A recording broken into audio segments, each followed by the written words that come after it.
Discover how technology impacts spending habits and learn valuable insights on maintaining healthy financial practices for personal and professional success. Join David Patterson as he delves into the intricate world of cash flow, separating it from profitability and highlighting the importance of monitoring expenses, setting goals, and adapting financial strategies throughout different stages of life. I'm your host, Anthony Pearl. Let's get into making your bucket list happen. David, I wanted to speak to you about this idea of cash is king. Talk to me about that concept and cash flow, because I think these are terms that are used quite often, but not necessarily the business owners have their head quite around what it actually means when you say cash is king. Yeah, it's an interesting one because cash is king is like you said, it's a terminology that gets thrown around a lot, but ultimately the whole point of it, I think, is that cash is the thing that allows you to do the things that you want to do. Profitability in a business doesn't necessarily allow you to do the things that you want to do. So I think the focus on cash and cash flow needs to become important as far as timing of when people pay you, when you pay your own bills, getting a feel for a projection of cash and when cash is coming in, because ultimately without it, you're not going to be able to do the things that you want to do. Yeah, and I think there is this balance, isn't there, as well, is that it's not just as simple as looking in your bank account, how much is there, and there's $1,000 in there, I can go and spend it. It doesn't work quite that way. 100%. And it's interesting. I actually had a conversation with a client the other day, and they'd been looking at their profit and loss for the month before. And their profit and loss, again, potentially not the best recording system that they were using, but their profit and loss was showing a $20,000 profit for the month. And they were thinking, wow, this is fantastic. Until you had a look at the fact that the reason they made a $20,000 profit is because they hadn't paid some of their bills. So it's important to have a full understanding of what money's coming in and what money has to be going out, rather than just looking at your bank account. Because if you haven't paid your bills, you might have a large amount of money in your bank, but it's kind of already allocated to, or should be allocated to, other expenses and not to your own personal enjoyment. So it's important to get a full understanding of what you owe as well as what you've been paid for. And I suppose one of the challenges as well in doing that is recognizing that you might be sitting in your in tray and say, I've only got one bill outstanding and it's only for $100, but it's the people that haven't sent the invoices yet sometimes as well. Yep. Because you can't rely on everyone being instant in what they've got to send through. Oh, no. And the number of times you see invoices from people that have done work for you coming in, 2, 3, 4, 5 months later, is staggering, because it two reasons. One, from their perspective, you wonder how they can manage their own cash flow if they're sending bills out 5 or 6 months late. But for our clients, it becomes really difficult when a bill comes out of the blue that you almost had forgotten about or hadn't been factoring in. So it is important to keep an eye on what should be coming in. Absolutely. Yeah, I mean, I think that also means regular check-ins, doesn't it, in terms of understanding where anyone is up to at any given point in time? Absolutely.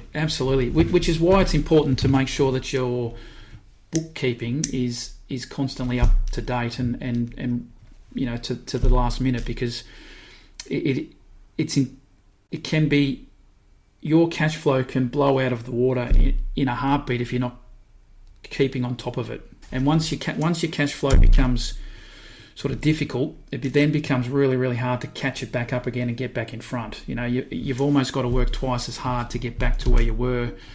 So the more you can keep on top of those things, and the more you can monitor them and chase up money that's owed to you, and chasing up bills that have to be coming in, and just harass them to say, look, I just need to know how much I have to pay so that I can factor it into my business and cash flow. So yeah, it's a strange concept to ask for bills to be sent to you, but it gives you a greater picture of what liabilities you've got.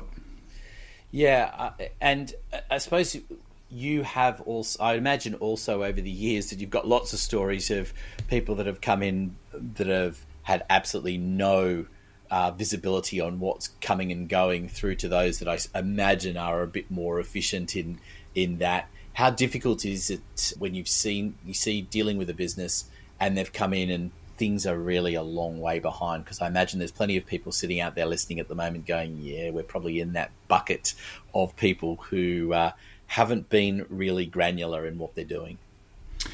Yeah, absolutely.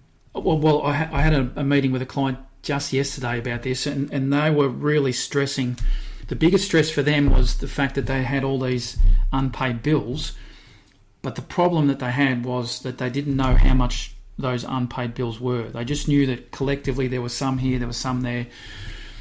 And I said, you've just got to get to a point where you know 100% what is outstanding. And yes, it might be a scary number and it might be daunting, but it's better to know it than stress about the unknown. Once you know what that figure is, we can factor that in. So we can factor that into the performance of the business over the next 12 months and say, okay, well, we need to increase sales, we need to review our costs, we need to, whatever it is that we need to do, increase our prices, knowing that we've got to factor in, not only do we have to keep up with our current bills, but we've got this backlog that we can just chip away at. And I think the important thing, once you get into that position of being a little bit behind on your cash flow, is to make sure that you maintain communication with your suppliers to say, hey, we're still here, we're still working away, and we're just going to chip away at this bill, so that they know what's happening as well. Many of the businesses that you're dealing with are family type businesses. They're smaller businesses, and there'd be plenty sitting out there and listening to it and going, yeah, well, I think we're on top of the bills for the business, but it's what's happening in the family as well that is just as important, isn't it? Oh, absolutely. And one of the things that you hear a lot with business owners is when you tell them that they've made a profit of $100,000, let's say, and one of the first things they will comment on is we can't have made that much money because I don't have it in the bank, and we don't spend that much money. We don't have a lavish lifestyle. I don't understand how we could have made that much money, but we haven't got it. So that's where it becomes important to understand and have a budget almost of your personal expenditure to know where you're spending your money. Because these days, I mean, I'm not sure how you pay for things, Anthony, but I do everything on my phone. So if I go for coffees, I tap my phone. If I go to Harvey Norman to buy something, I'll tap my phone. I don't, which is terrible, but I don't really pay attention at the time as to how much I'm spending. So quite quickly, where your money's going can just get out of hand, and you just don't quite realise no one likes doing this. It's one of the hardest things to get business owners to do, is to do an analysis of their own personal spending. I don't know whether there's a guilt thing, or it's just really, really difficult to get them down into that level to find out what they're spending money on, because there's a lot of money spent on items that are not necessarily needed, I guess. And this, just to go back to the personal goals, the personal goals can help people get a grip. So take coffees, for example. If you're buying a couple of coffees a day and you're spending $10, there's $50 a week, say, during the week. Over the year, that adds up to a lot of money. That's going to potentially have an impact on you being able to take a holiday overseas. And you just then have to work out what's more important to you, the coffees as you go along, or the trip at the end of the year. Yeah, I know exactly what you're talking about. I had a family that I know, this is a few years ago now, that did exactly that they had a goal of going on a family holiday. I think it was 2 or 3 years that it took them working towards it, and they sacrificed lots of those things along the way, knowing full well that that's where the spend was going to go. Always admired their ability to be able to do that. Tried that conversation with my kids. Yeah, but it's only once. Can we just get the takeaway? Can we just do this? Can we just do that? It's it's a really difficult thing because we don't really teach that to our children, do we? Certainly not in school. Oh no, and it's one of the, and especially I think, now that cash is not that readily used, and getting back to the tapping on the phone, I think the kids now don't actually see that it's costing money. If you're not paying with like folding cash, you kind of lose the impact of how much things are costing. So the takeaway for a family could be, $30, $40, $80, $100 for takeaway, but because they don't see that money going out, it's hard to link the two together. And it's certainly, I think, it's an area of education that's lacking extremely, which has never been there. I mean, even when we were going to school, you didn't have that kind of real world education that you need to get at some stage. Yes, and I think it's such an important point, isn't it, that you're making there, that getting that experience and working with it and understanding, because the money, as you say, with the tap of the phone, doesn't feel like it's there. And particularly for this younger generation that aren't seeing it, it's one thing when they get old enough and they've got their own bank account, and at least then there are apps that you can see, okay, the money's going down. But when you're younger and mum and dad are paying for everything, it's a bit trickier because they're not really seeing anything going out. And I think that's one of the dangers in this sort of whole idea that we're going to be completely in a cashless economy. I don't know whether that's something that is a good thing or a bad thing. This podcast is brought to you by Bucketlistaccounting.com.au. Speak to David Patterson and his team if you want to take better control of your life and business, helping small business owners like you be successful designing the life of your dreams. Go to Bucketlistaccounting.com.au or check out the show notes for more information. Now back to the program. Yeah, my initial thought is that it's not a good thing, but I think the other side of it is, as long as we can get some education and understanding, and maybe a bit more work behind reviewing your what you're spending. So going completely cashless probably creates a more importance to have an understanding of your own personal budget. And maybe it's a case of, I've got a client who effectively sets a budget for their kids now, and they're sort of 10 and 12, around about that age. So she gives them pocket money of X amount of dollars, and it's up to them, so they can spend it on whatever they want. But once the money's gone, it's gone. So that they're learning the lesson that, okay, if we get, I don't know what their pocket money is, but let's say it's $50. If they spend it on Monday, then they've got Tuesday through Sunday where they can't buy anything. And so they've just got to, that's their sacrifice. So they're starting to learn that, and starting to question whether they need the thing that they're about to purchase or not. And so I think as long as that kind of education comes in at the same time, it's going to be okay. But without it, I think there could be some serious issues down the track. And is that something that you suggest having conversations with your kids, with parents, actually being a little bit more active in doing that? Is there a particular formula that you can drive that with kids at, I suppose there are different ages where you're going to be able to do that. It's, there were days when I suppose you and I are a little bit older, and so you probably got 50 cents or $1 for the pocket money.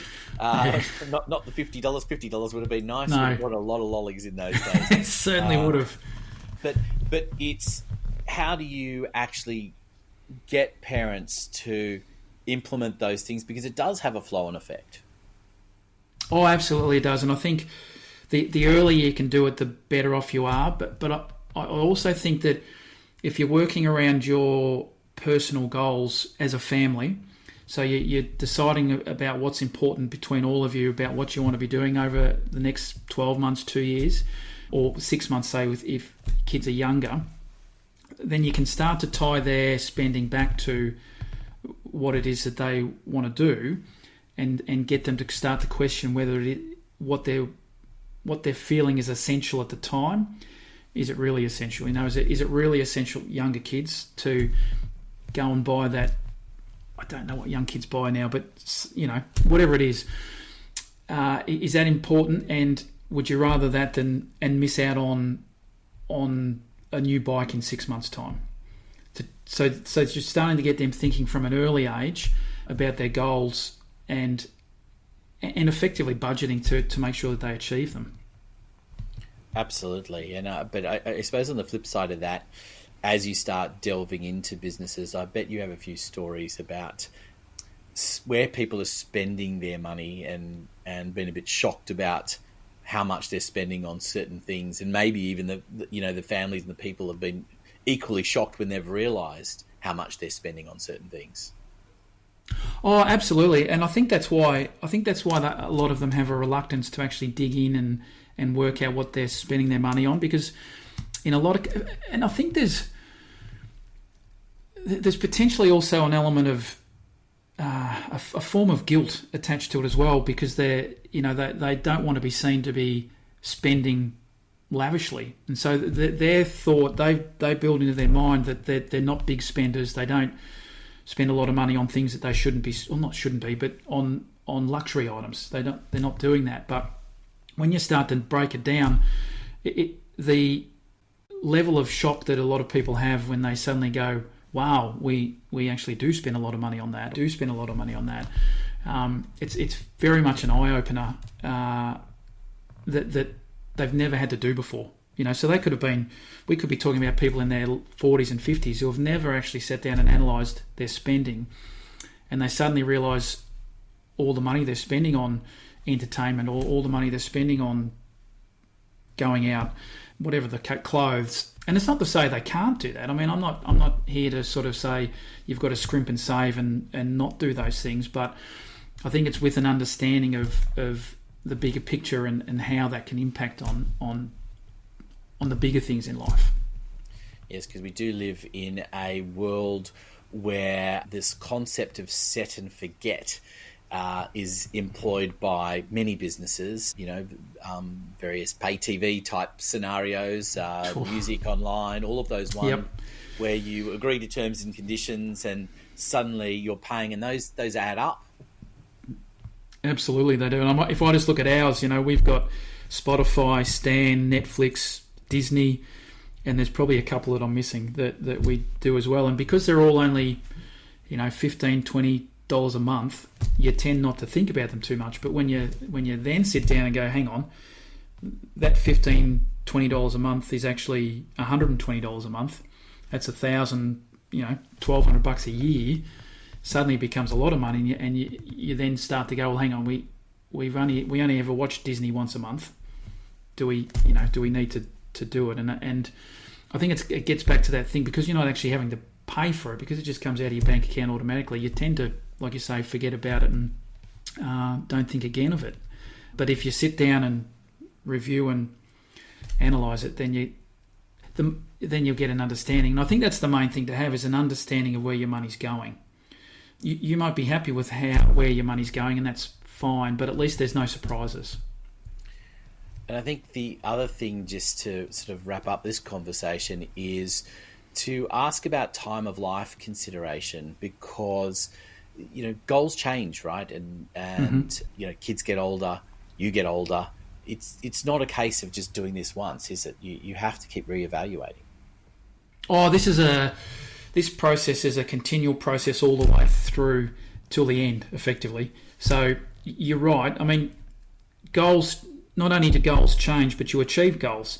So you need tick off an item off the list, and then you sit down maybe at the end of the year and go, okay, what else do we want to do? What are the other things now that we want to achieve over the next 12 months or 5, 10, 15 years? And time of life, I think, is another important thing to understand, that there are certain things that you can do at certain times of life. So if one of your goals is to bungee jump or jump out of a plane, not that it can't be done at an older age, but those sort of things, those more highly active activities, probably better done when you're younger, when you're fitter and can actually enjoy doing them. If it's a long trek, if it's going to base camp at Everest, probably better to tack that in when you're a younger age rather than leaving it till you're sort of in your 70s and 80s. Again, not saying you can't do it in your 70s and 80s, but I would imagine it's easier in your 20s, 30s, 40s, 50s. So it's about understanding the things that you are capable of doing at different ages. I'm in my 50s. I'm not going to base camp now in the future, and I'm not sure that I would ever intended to have done it in the past either. But absolutely a really important point there for people to understand that it is a reevaluation process, that this isn't something that you can just do. And I think we don't realise that necessarily as much. The parents, suddenly your kids grow older and things, their demands change and your demands change. Absolutely. And we're in that position at the minute. Our kids have all got through high school and they're all off into the wild world doing their own thing, which then not frees up our time, but allows my wife and I to consider other things on our list that we wouldn't have considered while we still had the kids and while the kids were growing up. So our kind of focus has changed a lot in the last couple of years based on the fact that the kids are now older and more independent. The Bucketlist Accountant podcast is brought to you by David Patterson and his team at Bucketlist Accountant. Go and visit their website for more information, details of course in the show notes.